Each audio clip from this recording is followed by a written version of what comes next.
नमो बुद्धाय। जय भीम। दोस्तों, क्या आप जानते हैं आज का पाकिस्तान, जिसे दुनिया इस्लामी गणराज्य पाकिस्तान के नाम से जानती है, वही धरती कभी बौद्ध धर्म और बौद्ध संस्कृति का सबसे बड़ा केंद्र हुआ करती थी। हाँ, वही पाकिस्तान जहां आज मस्जिदों की अजान गूंजती है।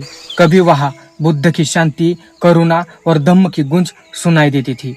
आज जब हम पाकिस्तान का नाम सुनते हैं तो दिमाग में आतंकवाद, कट्टरपंथ और राजनीति की तस्वीर बनती है। लेकिन जरा ठहरिए, सोचिए, इसी मिट्टी पर दुनिया का सबसे बड़ा बौद्ध विश्वविद्यालय था। इसी धरती से गांधार कला निकली, जिसने पूरे एशिया को प्रभावित किया। तो सवाल उठता है, आखिर वो बौद्ध पाकिस्तान कैसे इस्लामी पाकिस्तान में बदल गया? कैसे बुद्ध की मूर्तियां और स्तूप धूल में दब गए और उनकी जगह मस्जिद खड़े हो गए?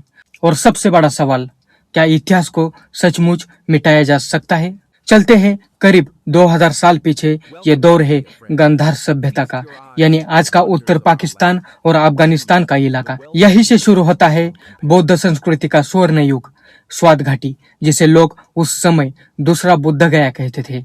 यहाँ हजारों स्तूप बने, हर पहाड़ी पर, हर घाटी में बौद्ध मठ खड़े थे। तक्षशिला दुनिया का सबसे पुराना विश्वविद्यालय था। यही नालंदा से पहले ही हजारों छात्र आते थे। सिर्फ भारत से नहीं, चीन, ग्रीस और रोम तक से लोग यहाँ पढ़ने आते थे। दर्शन, गणित, चिकित्सा, राजनीति, हर विषय की शिक्षा यहाँ दी जाती थी। और सबसे अहम, बौद्ध धम्म, गांधार आर्ट, वो कला जिसने ग्रीक और भारतीय शैली मिलाकर बुद्ध की शानदार मूर्तियां बनाई थी। लंबे कान, शांत चेहरे और पत्थर पर गड़ी हुई करुणा। यह मूर्तियां इतनी खूबसूरत थी कि चीन, जापान और कोरिया तक बौद्ध कला इन्हीं से प्रभावित हुई। और राजा कनिष्क, जिसने बौद्ध धर्म को पूरे एशिया में फैलाने में सबसे बड़ा योगदान दिया, उसकी राजधानी पुरुषपुरा यानी आज का पेशावर बौद्ध संस्कृति का धड़कता दिल था। सोचिए, जिस जगह आज बंदूकें और बारूद की आवाजें सुनाई देती है, कभी वही बुद्ध की शांति और करुणा की वाणी गूंजती थी।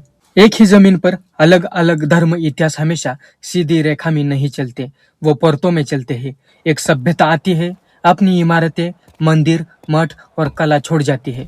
फिर दूसरी सभ्यता आती है और उसी जमीन पर अपनी छाप छोड़ देती है।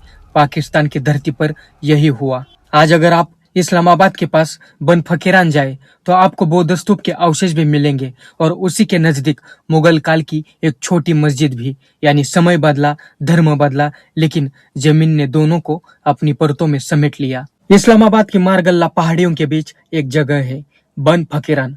नाम ही बहुत कुछ कह देता है। बन यानी तालाब और फकीरान यानी साधु संत, यानी वो जगह जहाँ कभी साधु संत पानी भरते थे। यहाँ आज भी बौद्ध काल का एक विशाल स्तूप खड़ा है। भले ही वो अब खंडर हो गया है, लेकिन पुरातत्वविदों के अनुसार ये स्तूप लगभग दूसरी से चौथी 5वीं शताब्दी के बीच बनवाया गया। इसका आधार 10 मीटर से भी ज्यादा चौड़ा है और इसके सामने तक पहुंचने के लिए एक लंबी पत्थर की सीढ़ी बनाई गई थी। निर्माण में मारगल्ला की पहाड़ियों से निकला चूना पत्थर और कंजूर स्टोन इस्तेमाल हुआ था। यह गांधार काल की बौद्ध कला का जीवित प्रमाण है। खुदाई में यही से सिक्के, मिट्टी के बर्तन, लोहे के तीर और अन्य अवशेष भी मिले हैं। लेकिन इसी स्तूप के लगभग 200 मीटर पश्चिम में एक और ढांचा है, एक छोटी सी मस्जिद। कहते हैं कि यह मस्जिद शायद गजनीव काल की हो सकती है, लेकिन खुदाई में मिले सिक्के बताते हैं और पुरातत्वविद और इतिहासकार और शास्त्रज्ञ कहते हैं कि इसका निर्माण मुगल काल में हुआ था। पश्चिम की ओर मेहराब और पूरब की ओर दरवाजा, ये सब इस्लामी स्थापत्य की पहचान है। यानी बन फकीरान सिर्फ एक धार्मिक स्थल नहीं, बल्कि इतिहास की परतों का संगम है।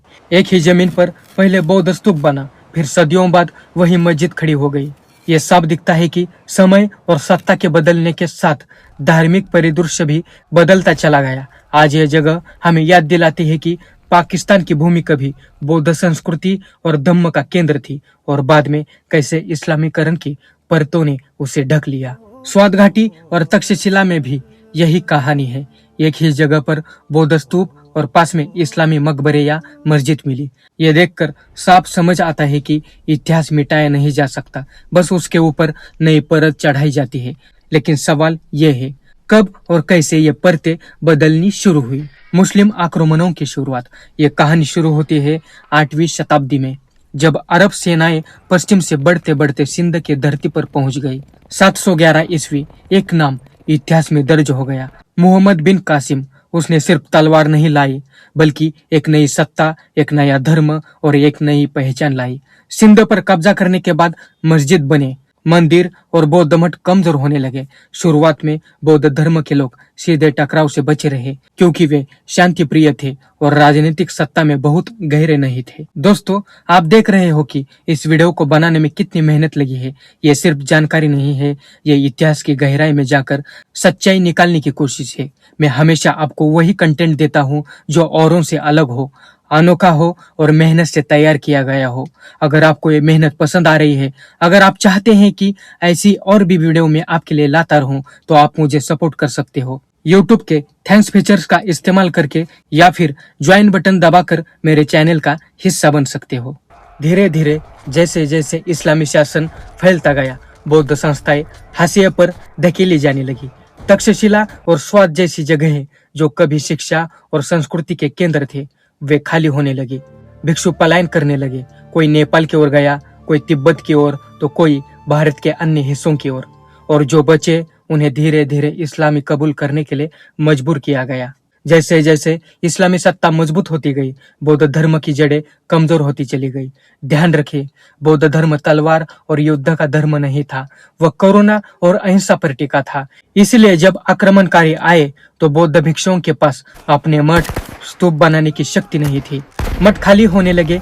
वो विश्वविद्यालय जिनमें हजारों छात्र पढ़ते थे, वे वीरान हो गए। भिक्षु भागकर नेपाल, तिब्बत और कश्मीर की ओर चले गए, और धीरे धीरे पाकिस्तान की जमीन से बौद्ध धर्म की गूंज खत्म होती चली गई। जनता पर दबाव बढ़ा, कई लोगों ने जान बचाने के लिए धर्मांतर किया। कुछ लोगों ने मजबूरी में इस्लाम कबूल कर लिया, तो कुछ लोग धीरे धीरे नई सत्ता में घुल मिल गए। यानी जो पाकिस्तान आज पूरी तरह इस्लामी नजर आता है, वो वास्तव में बौद्ध धर्म का गढ़ हुआ करता था। आज अगर आप तक्षशिला, स्वात या तख्ती बही जाए, तो आपको वहां के खंडरों में वो दर्द महसूस होगा। टूटी हुई सीढ़ियां, गिरी हुई मूर्तियां और वीरान मठ। ये जगह सिर्फ पत्थरों का ढेर नहीं है, बल्कि सबूत है कि इस मिट्टी ने कभी बुद्ध की करुणा को जिया था। और ये सबूत भी चिल्लाकर कहते हैं कि इतिहास को मिटाया नहीं जा सकता, सिर्फ दबाया जा सकता है। मित्रों, वीडियो कैसा लगा कमेंट करके जरूर बताना। चैनल को अभी तक सब्सक्राइब नहीं किया है तो जरूर सब्सक्राइब करें। ज्वाइन बटन और थैंक्स फीचर्स के जरिए आप मेरे काम को सराह सकते हो, सपोर्ट कर सकते हो, तो जरूर ज्वाइन करें। और ये मेरा इंस्टाग्राम आईडी है, जरूर फॉलो करें। चलो मिलते अगले वीडियो में। जय भीम, नमो बुद्धाय।